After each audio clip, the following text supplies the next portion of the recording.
Now let's go to the final part of this lecture. We will talk about first of the k-means. So remember that the more general clustering problem needs to determine what data belongs to what clusters, and also the centroids of the clusters and the number of clusters. In the case of k-means, then k refers to the number of clusters, and in this algorithm you assume that it's going to be given. For k-means, we also assume that the clusters are defined by their centroids. So the clusters, then you see cluster sub C sub j, cluster j, is going to contain all those data points from our data set for where the centroid set j is the closest to the data x super I. Here just a reminder that the concept of how close you are with respect to the centroid, or the measure of how close two data points are, really depends on the selection of the norm, of the distance that you use. Here we can see two examples. One is clustering for 4 clusters using Euclidean distance, and in the right you see clustering using L1 or Manhattan measure of distance. Then if you compare the plots, then you will see that some data points, they belong to one of the clusters, but they don't do for the other method. So you see that the selection of the distance then will influence on the final results. So for a given set of centroids, those the locations of where they are will determine the partitioning of the feature space. That partition can be analyzed like in the figures you see to the right. Those are called Voronoi partition, or the Voronoi diagram, that basically for each centroid you have surrounded an area of the feature space from where all data points that are in that region will belong to the cluster represented by that specific centroid. We see in the right for a number of 30 clusters the Voronoi partition using Euclidean and Manhattan distance. And you can observe that both, although they have the same number of clusters, the partitioning of the feature space, it's different. So once you define all sort of parameters, the measure of distance, the number of clusters, the objective function, then we're gonna need to find a solution. The actual global optima from this problem corresponds to the solution from where all possible combination of clusters, that is checking what if one data point belongs to all of the clusters, and the same doing for all other data points, that it's what it's called in the literature a problem that it's a mixed integer, and the objective function is not linear, so it could be also mixed integer and nonlinear optimization problem. Those problems are known for being very complex, and also when you have a huge data set, you just cannot enumerate all the possible combinations of clusters. Instead of solving such a complex problem, the algorithm known as k-means, it's an iterative procedure, and it provides a quite good solution. The thing is that it might not be the global optima, but for getting a good solution, what you do with those iterative algorithms, that they try to solve a non-convex nonlinear optimization problem, is that you need to initialize it with multiple initial points. so to be sure that the search method won't fall into local optima.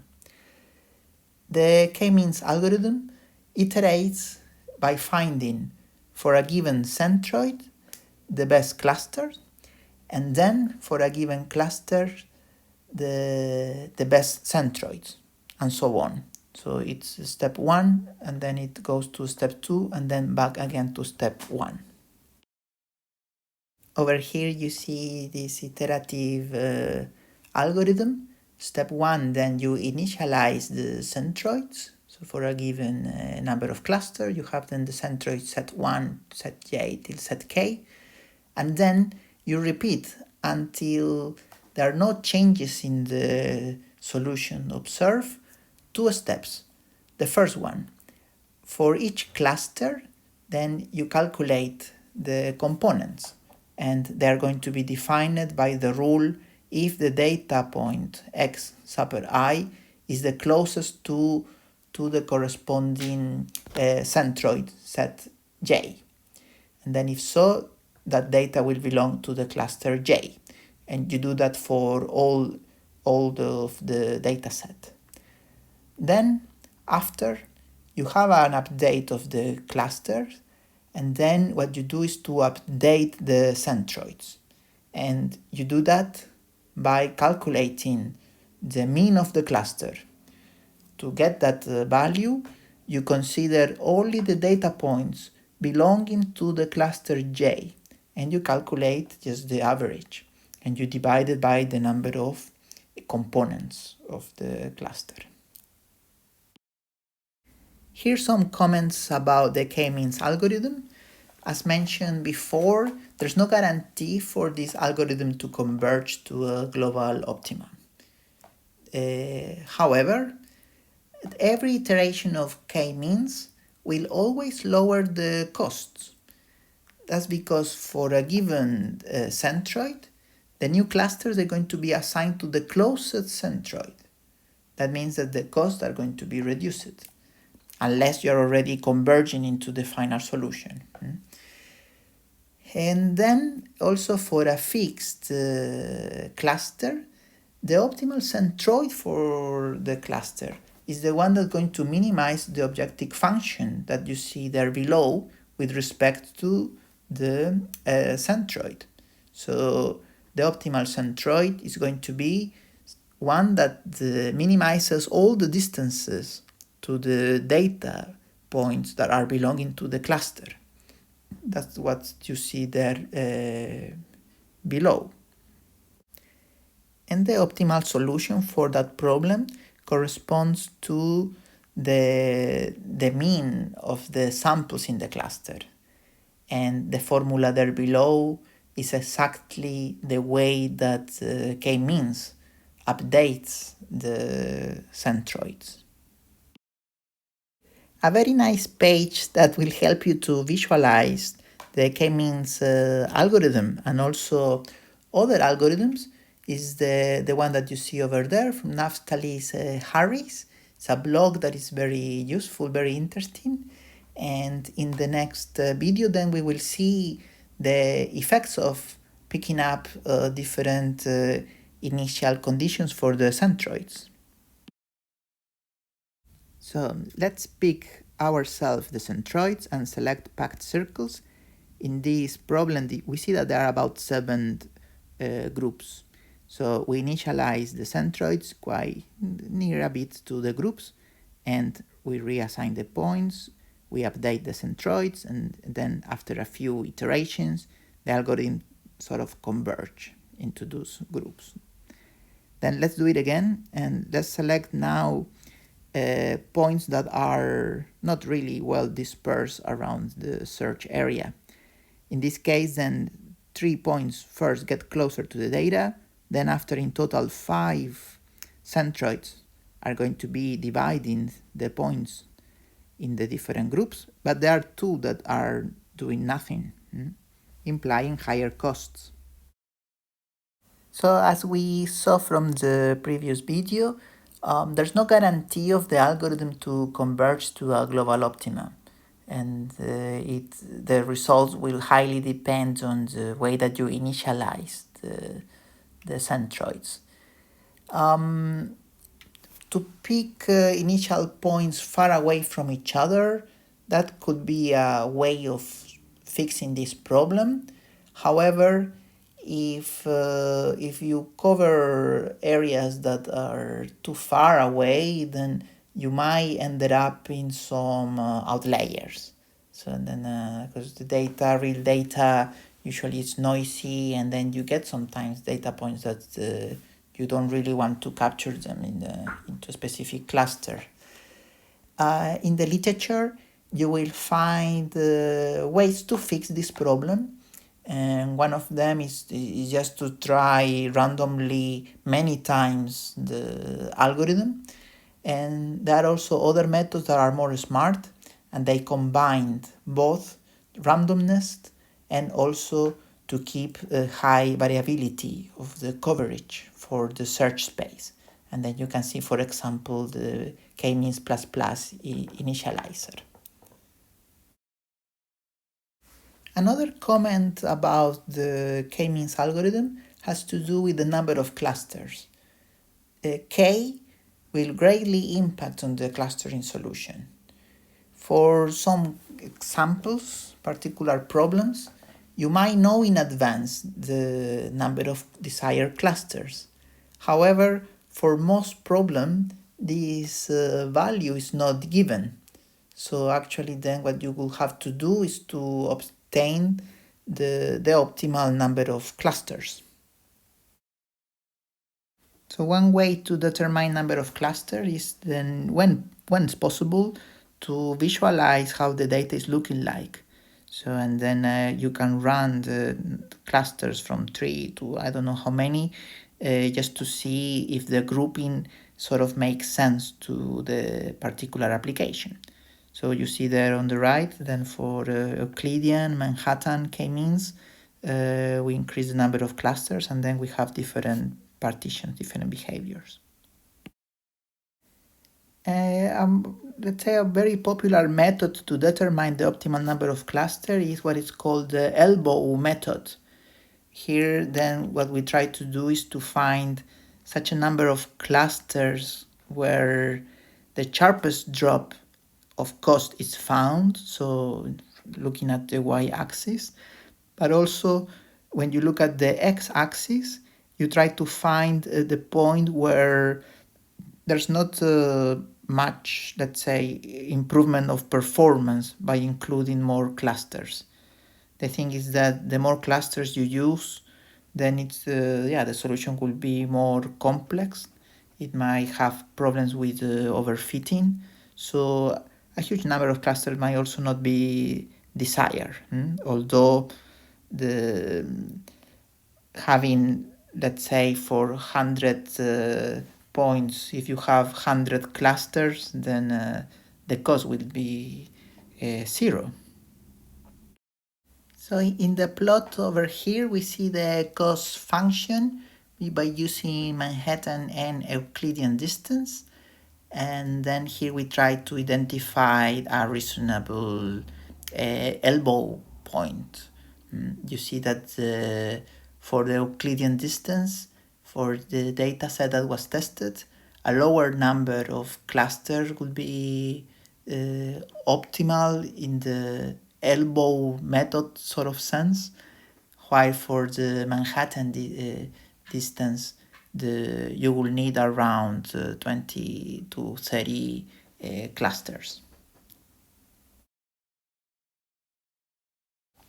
So comments about the number of clusters.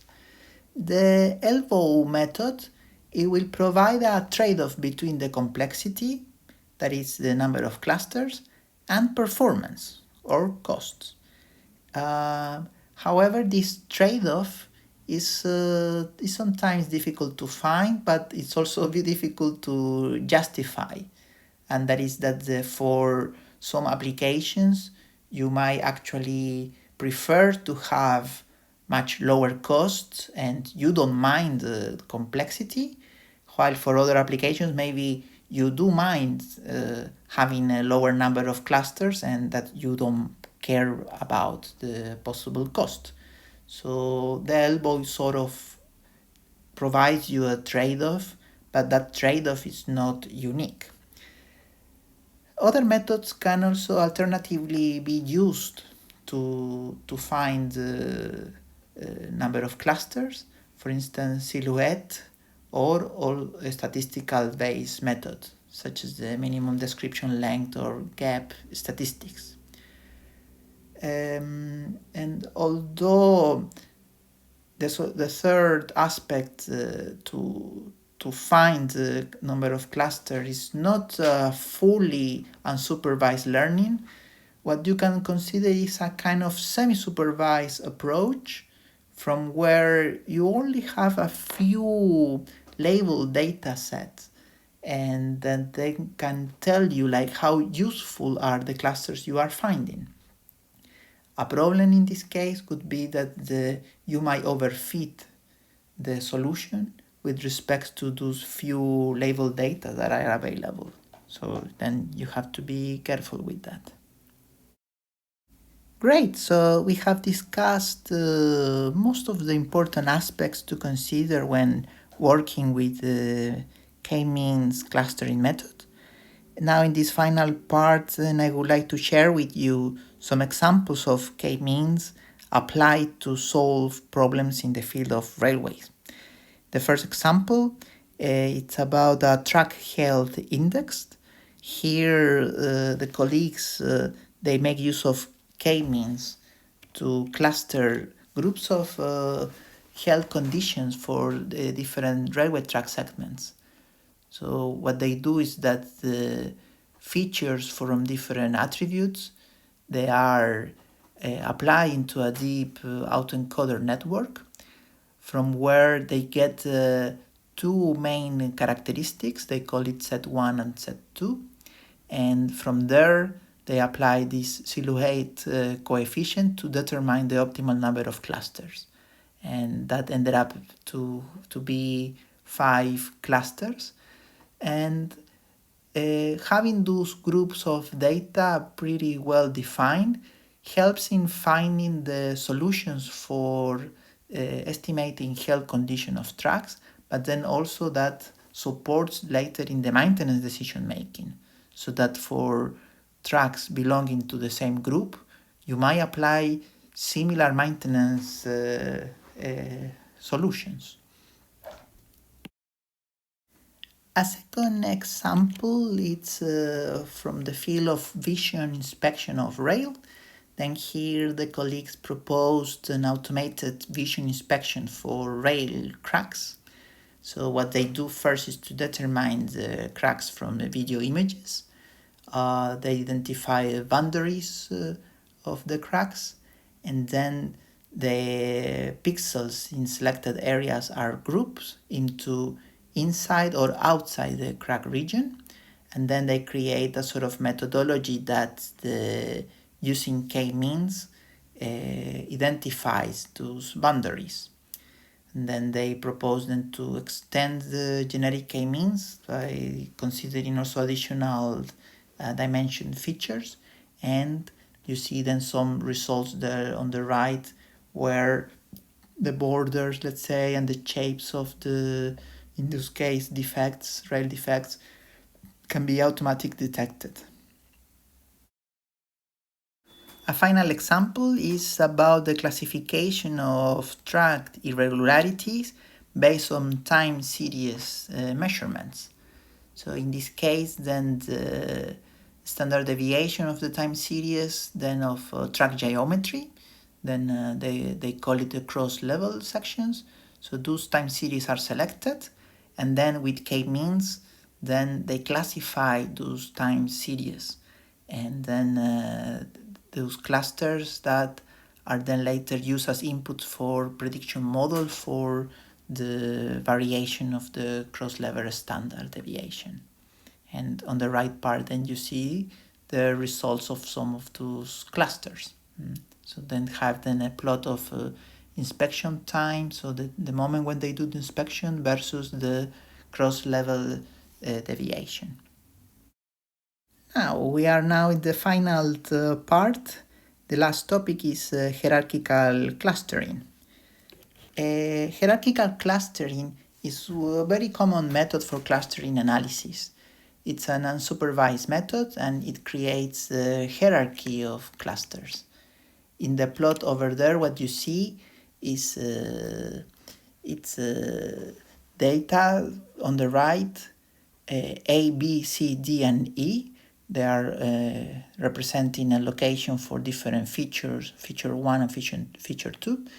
And the clustering basically first starts with the operation that is the agglomerative, in the sense that you start that each data point will be one cluster. And then you look at how far away they are with respect to each other, and then you start to merge the clusters, merge the data into clusters. And then you start increasing even further those distances, and you then merge even more clusters. The method then in that case is agglomerative, but there are also hierarchical methods that are divisive. That is that you start with the whole data set as one cluster, and then you find a way to divide it in little pieces.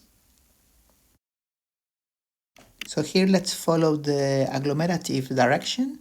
So all clusters, they are of different colors, they are all one cluster. Then you see the data that are more close to each other, that is DE. Then the next ones are a bit farther away, but they're also near AB. Then later, then you see that the data C is closer to the cluster DE. And then finally, the next step is to merge clusters AB with the other cluster CDE.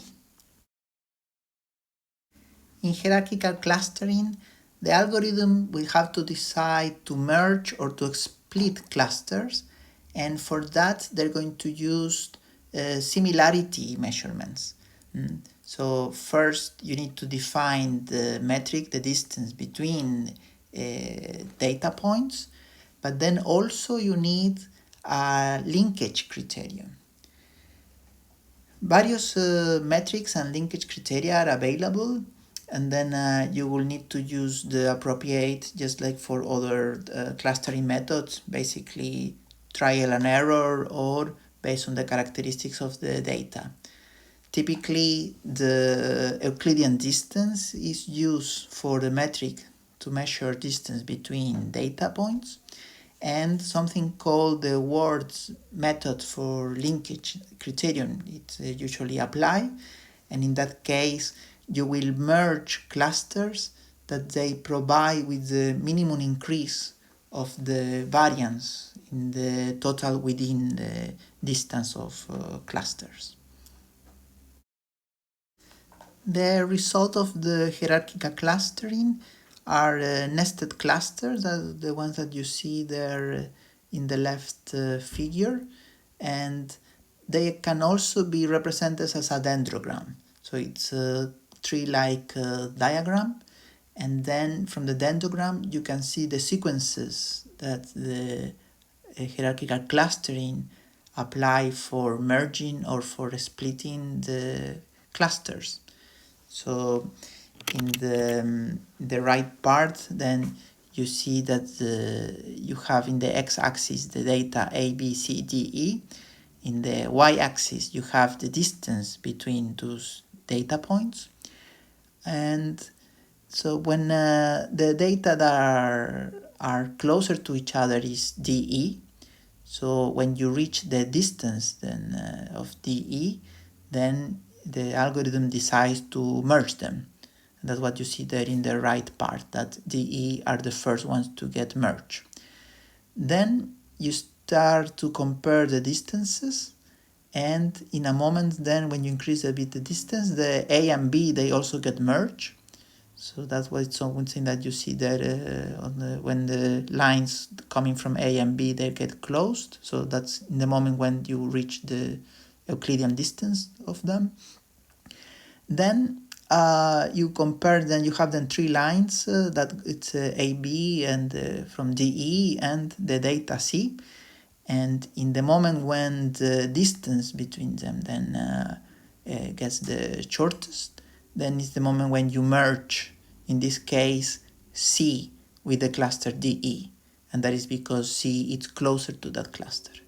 And then finally there are like two lines, and once you have a distance that it's representing, let's say, the how far away is the cluster AB with respect to CDE, then you merge those clusters as well. So some comments about hierarchical clustering. It has some strengths.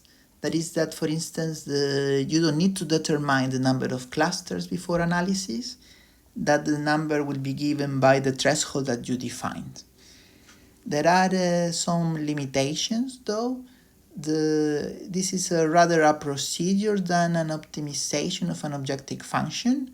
It's because it depends on the distance between points and also the linkage criteria. So when do you merge different clusters? The linkage criterion also is dependent on the characteristics of the data. So this is a limitation, but it's also sort of shared by other clustering methods, that they also assume some kind of criteria. And finally, for hierarchical clustering, it could be very challenging to visualize the results, the dendrograms, when having huge data sets.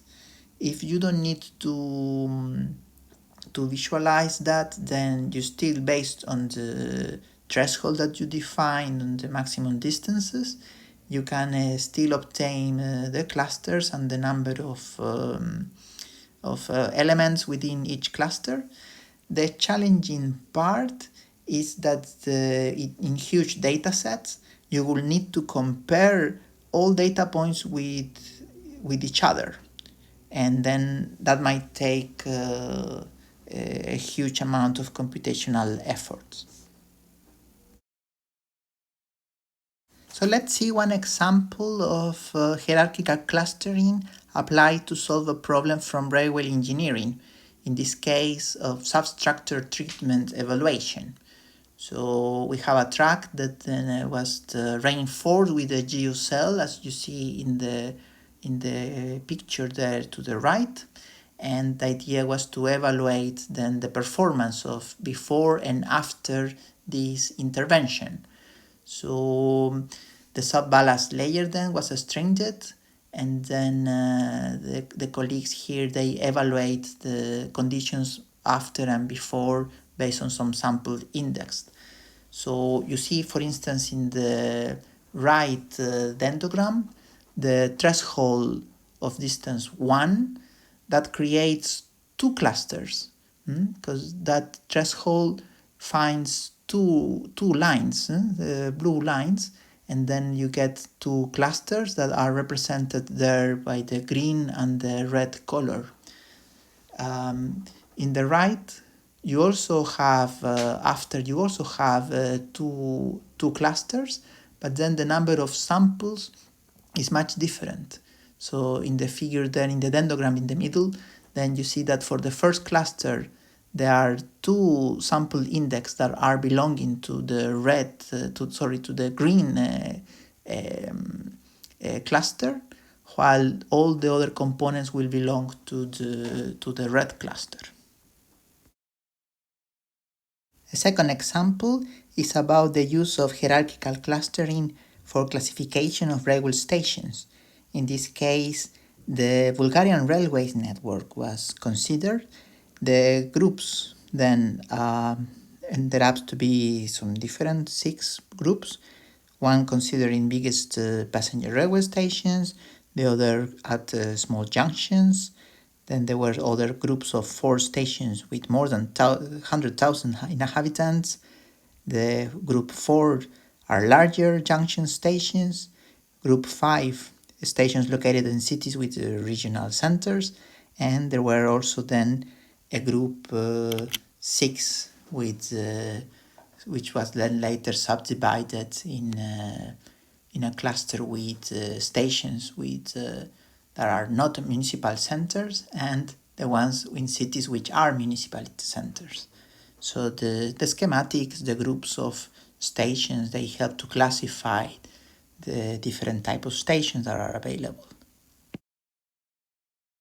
And finally, the third example is about the use of hierarchical clustering for the classification of track geometry issues and tie defects.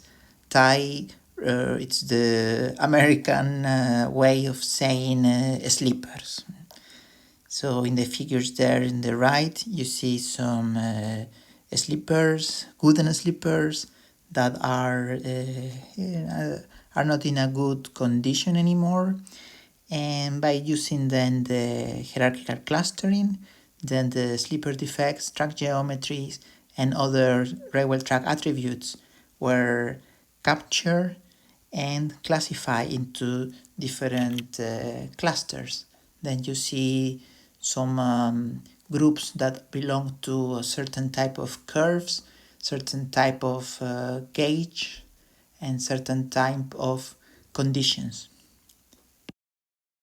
Right, so now the last part is about the assignment, application of clustering for rail failure data. This work is going to be individual. You have to follow the instructions that are available there on Brightspace. You will be conducting some sensitivity analysis for the number of clusters and also to decide about the thresholds for a hierarchical clustering. And you are asked to develop a very short report, sharp answers of your findings and analysis. Then here you see that in the assignment you will consider the analysis of cost function versus number of clusters, dendrograms, and another comments related to the application of the problem itself. The Python library, it's indicated over there. All instructions are going to be there in the Brightspace. Here you can see some additional references. The chapter 7 of the book of Leskovec, Raharaman, and Ullman, Mining of Massive Dataset. Chapter 7 is very interesting. The whole book as well. It's highly recommended for you to take a look at it. Then there are very nice videos also that you can find in YouTube about cluster analysis, k-means, hierarchical clustering. Those are recommended over there. And the website that I use for the visualization of the k-means, the link, you can find it over there. If you know of other interesting material or links, videos, or toolboxes, applications that are nice to include, please write me an email and let me know.